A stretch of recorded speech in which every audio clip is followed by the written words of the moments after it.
is the Nightmare Mustang. This is how it looked when I got it. It was crash damaged. It's a supercharged Roush Mustang, and this is how it looked when it was done. When I tell you this was the biggest nightmare that I've ever had to deal with, you need to watch the video. Let's go. So this was day one, going to collect the Mustang. I was absolutely chuffed with the Mustang. We got it all strapped down, ready to go home. And on the way home, taking pictures of the car at the back, I was so chuffed with it.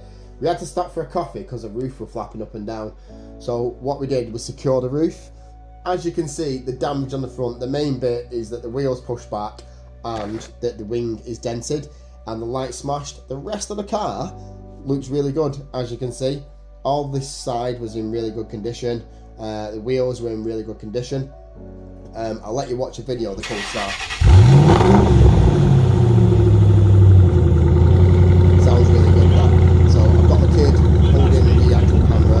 It's me walking back and forth. Absolutely chuffed to bits with the car. So what I'm going to do now, I'm going to give you a bit of dev so you can hear what's going on.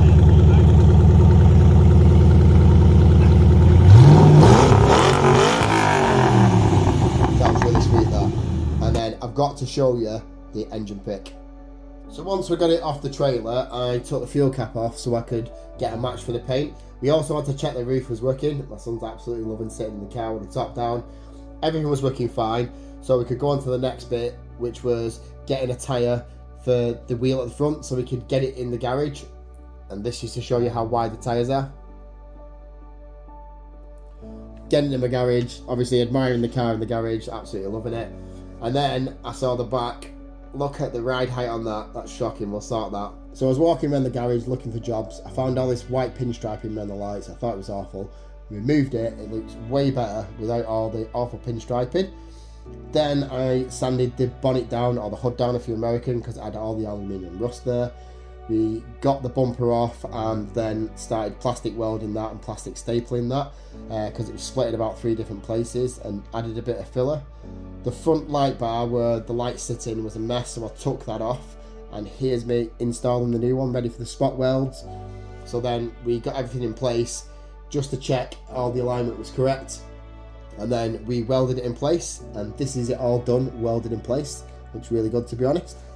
This was all inside the front wheel well. As you can see, it's all scuffed, the back of the wheel well on the front, and then you can see where it's bent on a couple of these pictures. There you go, its control arm's bent. So we replaced all that. I've not got a video of that, but we replaced the track rod ends and all the bits in between that were bent, and it all looks really good now. So what we're doing now is getting the wing on and checking the fitment at the front, and then sanding the bits down and putting it in primer ready for paint. As you can see here, the alignment is really good. I banged the bonnet back into place and sanded all that down. And then this is a little video on the front of how good the bumper looked. I couldn't get hold of a bumper, that's why I repaired this bumper. It was a lot easier doing it that way, and the bumper was about 200-300 quid. So fixed it, looks really good. Got it in primer, onto the wing, sanded that down, put that in primer as well. And then the next job was getting on with the door, removing that awful strip that's stuck on, and then bashing all the things back into place, and then sanding it down, a little bit of filler, but it's checking the alignment was correct so it was smooth, and then got that in primer as well. Got the rest of the car pretty much in primer, ready to go so I could paint it. Painted the wing, it turned out really well. I also painted the bumper at the same time. They both look really good, and then I took the car for a drive to get some fuel and give it a wash, ready to mask the car up to paint the door and the bonnet. So I flatted all that down and then started the painting process. So here's the bonnet, it looks really good. Little bits of dust in the paint, nothing crazy. Same with the wing, flatted all that down, and then right in the middle of that, just before I went to paint everything, I had my compressor went down with the air, so I had to do a bodge job to fix that. So here's the wing all painted and looking good, and then a couple of pictures that I'll show you now of the painted job. You can still see the masking tape at the top of the picture there. Not the best pictures, but it's all I had, and it turned out really well, to be honest. So the other thing I had to do is paint the front of this because it looked awful compared to the rest of the car. I should have probably done it before I painted, but in hindsight I forgot about it and I just wanted to get the front end painted. It all looks really good now, it's all coming together. You can start to see that the Mustang's starting to look good again, and I also put the light in there, as you can see. and painted the front of the light on the plastic on the front. Then I got onto the vinyl, did the vinyl on the front, on the scoop there, and then what we've decided to do now is sort all the bits of paint out. You can see if you look at the light there's bits of dust in the paint, nothing crazy, it's in the lacquer, not the paint. So you flat it down with 1500s, 1200s, and then what you do is you buff it back up. I'm just going to show you a video here that's like the before and after. I think I buffed the middle there, I'm not sure. But this one here is when I've totally buffed down the car. I've sorted it all out, used the DA, and it looks really good. And this is all done in my garage, mind you, it's not done in the booth. The next pictures just show you how good it is.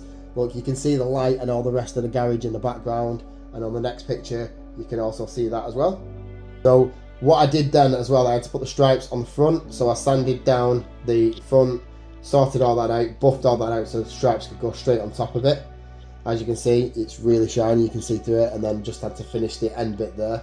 So we laid the 3M vinyl, and then we used the knife cutting tape, pulled that back, and it revealed the stripes. I also did the Roush sign on the side.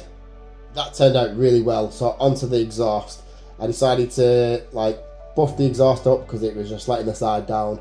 It looks miles better like this with the Bodywork exhaust on the back. And then we had to tackle this ride height because that is absolutely shocking. It was like driving a wobbly jelly down the road. So I decided to absolutely slam it to the ground. I did it way too low. It was on coilovers. As you can see, it's really low there, and that's a leaf.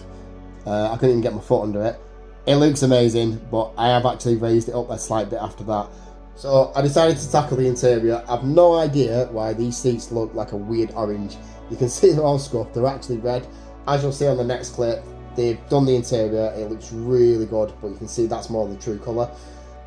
Absolutely 10 times better than it was. And then it actually showed up the rear. The rear didn't look as shiny as the front because there was new lacquer on the front, so we had to get that done as well.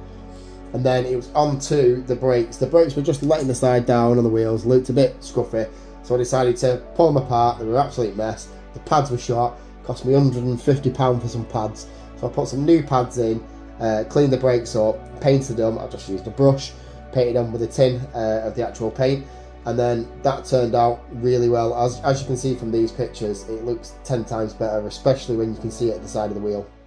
So there's a video here of how the car looks now. This looks 10 times better. It's starting to come along, and we're pretty much getting there now. A bit more cleaning, tidying up, perfect. So this is the exhaust, the car running. I'm gonna just leave it and let you listen to some revs.